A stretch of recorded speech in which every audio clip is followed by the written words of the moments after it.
Bonjour et bienvenue sur Maroc 24. Pour ne rien manquer de nos prochaines vidéos, faites en sorte de vous abonner et d'activer la fonction de notification. Aujourd'hui, le jeudi 9 novembre 2023, nous abordons l'accroissement consécutif du budget militaire algérien révélé par le projet de loi de finances de 2024. Cette somme qui laisse entrevoir des desseins mafieux et stratagèmes douteux a grimpé de 9,3 milliards de dollars en 2022 à une somme dépassant les 18 milliards en 2023, atteignant 21,6 milliards pour l'année 2024. Restez avec nous pour plus de détails dans cette analyse publiée sur le 360.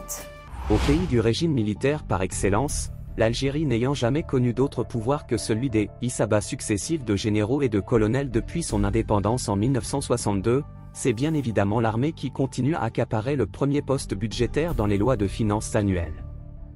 Ces 2 dernières années, le budget militaire a même connu une explosion sans précédent, passant du simple au double, soit de 9,3 milliards de dollars en 2022 à plus de 18 milliards de dollars en 2023. Cette hausse vertigineuse a été maintenue par le projet de loi de finances 2024, qui prévoit un budget de la défense de 21,6 milliards de dollars pour l'année prochaine.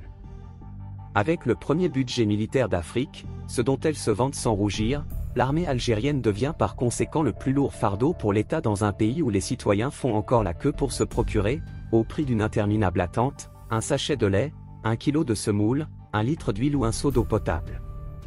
Alors que les viandes rouges et blanches, et même les œufs, sont devenus un luxe, hors de portée des petites bourses qui forment la très vaste base de la pyramide des revenus en Algérie. En vue de faire passer la pilule amère de ce budget mirobolant de 21,6 milliards de dollars, au regard des problèmes socio-économiques auxquels est confronté actuellement le pays, les médias du pouvoir ont pris les devants pour avancer des justifications farfelues à cette explosion indécente des dépenses militaires pour la seconde année consécutive.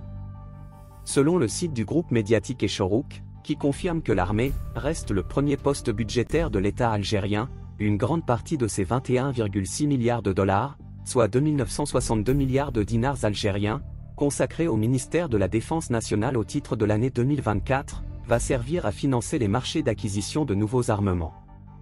et à moderniser l'arsenal de l'armée à travers l'achat de systèmes de défense modernes et de moyens électroniques de plus en plus sophistiqués. Cette boulimie de l'armée algérienne se justifie toujours selon Echorouk, par l'intérêt particulier que les autorités algériennes accordent à la défense du territoire, face à un environnement régional et international marqué actuellement par de vives tensions, ce qui les oblige à prévoir les pires scénarios. En réalité, en plus de chercher à financer une corruption à grande échelle et des pratiques mafieuses bien ancrées, le régime algérien a d'autres visées à travers l'explosion de son budget militaire. D'abord, la junte algérienne compte allécher avec la diplomatie des marchés, les industriels de l'armement dans les pays occidentaux, comme les États-Unis, la France, l'Italie et le Royaume-Uni, et ce en vue de leur servir de lobby pour infléchir leurs gouvernements respectifs vers une politique favorable à l'Algérie, dont l'image à l'international est loin d'être reluisante.